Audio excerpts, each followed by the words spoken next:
নিউটাউনের রামনবমীর মিছিলে বিজেপি নেতা অর্জুন সিং মিছিলে যোগ দিতে এসে মিছিল থেকেই মুখ্যমন্ত্রীকে নিশানা করে দাঙ্গাবাজ বললেন। নিউটাউনের রামনবমীর মিছিলে বিজেপি নেতা অর্জুন সিং।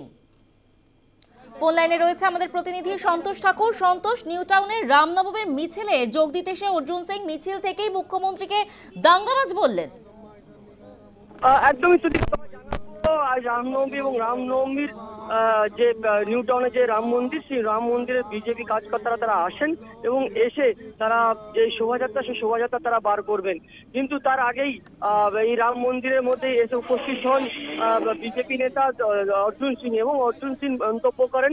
তিনি জানান কি যেহেতু দাঙ্গাবাজ হচ্ছেন মুখ্যমন্ত্রী মমতা বন্দ্যোপাধ্যায়, এমনটাই মন্তব্য করলেন অর্জুন সিং এবং তিনি জানালেন কি এক রকমের আমাদের অর্থাৎ এই যে সনাতনী ধর্মের যে রামনবমী, সেই রামনবমী পালন করার জন্য পুলিশের যেভাবে করা পদক্ষেপ, যার মধ্যে করা হবে না বাইক র্যালি করা হবে না, বাইকের করে যাওয়া হবে না, এমনটাই মন্তব্য পুলিশের তরফ থেকে দেওয়া হয়। কিন্তু যেখানে 7 ট্যাঙ্কসের ওইখানে যেখানে এক সমুদায় লোকজনরা তারা সেইখানে খোলা ওইখানে প্রোগ্রাম করে, তার জন্য কোনো নির্দিষ্টিকা নেই। কেন হিন্দুদের উপরে এত অত্যাচার, এই ধরনের মন্তব্য করেছেন অর্জুন সিং। এবং পাশাপাশি অর্জুন সিং তিনি জানালেন কি এই যে রাজ্য, এই রাজ্যকে বাংলাদেশ হতে দেবেন না এবং এই রাজ্য ভারতের রাজ্য এবং ভারতেই থাকবে, কোনদিন বাংলাদেশে যাবে না।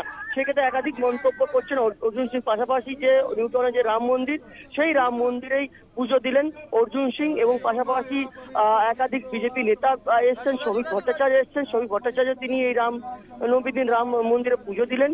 এই পুজো দেওয়ার পর যে বিজেপি তরফ থেকে যে বাইক র্যালি, অর্থাৎ এই বাইক র্যালি শুরু করা হলো নিউটাউনের রাম মন্দির তরফ থেকে এবং এই র্যালি যাবে, বাইক র্যালি শেষ হবে দমদমে যে হনুমান মন্দির, সেই হনুমান মন্দিরে গিয়ে শেষ হবে। আপাতত প্রায় 500 থেকে বেশি বাইক বাহিনী, অর্থাৎ বলা যেতে পারে বাইক মিছিল করা হচ্ছে রামনবমী উপলক্ষে। এবং তারা যে এইখানকার যে লোকাল নেতৃত্ব আছেন, যারা স্থানীয় নেতৃত্ব আছেন বিজেপি, তাদের এই সংগঠনের তরফ থেকে করা হয়েছে এই রামনবমীর মিছিল এবং একাধিক এসে উপস্থিত হয়েছেন এই রামনবমীর রাম মন্দিরে পুজো দিয়ে তারা এই মিছিল শুরু করছেন। তুলিকা, ধন্যবাদ। অর্জুন সিং কি বলেছেন শোনাবো আপনাদের।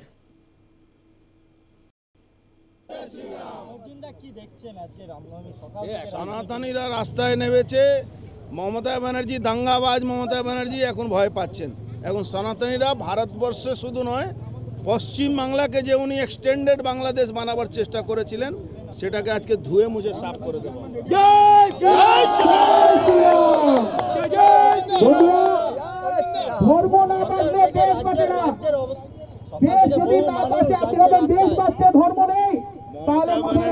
সনাতনদের থেকে ভয় পেয়েছে। আমাদের লিডার অফ অপোজিশন দলের সমস্ত নেতারা বলেছে 1.5 কোটি হিন্দু নামবে। আমি বলছি 1.5 কোটি হিন্দু তো অলরেডি আজকে নেমে গেছে, এখন অব্দি বিকাল বাকি আছে।